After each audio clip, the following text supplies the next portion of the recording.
ሰላም ሎሚ ሒዘልኩም መጽእ ዘለኹ ንተጠቀምቲ አይፎን ብከመይ ስክሪን ሪከርድ ከም ንገብር እዩ።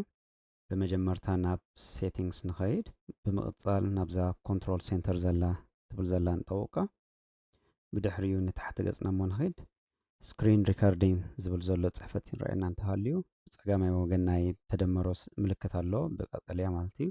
ንዑ ኬድና እንጠውቆ ደን እታ ስክሪን ሪከርዲንግ ትብል ዘላ ጽሕፈት ንላዕሊ ገጻ ክትመጽእያ ማለት እዩ።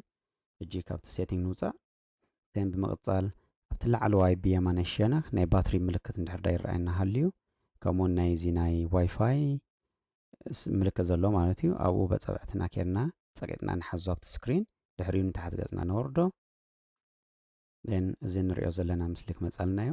እታ ናይ ስክሪን ሪከርዲንግ ምልክት ዓይነት እያ እታ ኣብቲ መወዳእታ ዘላ እታ ከባብ ምልክት ማለት እዩ። ድሕሪ ዳ ስክሪን ሪከርድ ክንገብር እንተኮይንና ኣብኣ ኬርና ንጥውቆ 3 ሰከንድ ክህበና ይምዳለዊ ድሕሪ 3 ሰከንድ እቲ ስክሪን ነቲ ስክሪን ማለት ናትኩም ስክሪን ናይ ቴሌፎንኩም ክቀድሖ ክጅምር እዩ። ኣብቲ ንሕና ንውዳእ ኣለኻ ተመሊስና ኣብዚያ መጺና ቀያሕ እንዳክትጸንሐና ኣብኣ ንሄድና ንጥውቆ ማለት እዩ። ብድሕሪኡ እቲ መወዳእታ ዝተቀድሐ ኣብዚ ፎቶስ መጺና ንጥውቅ ደን ኣብዚ ክጸንሐና እዩ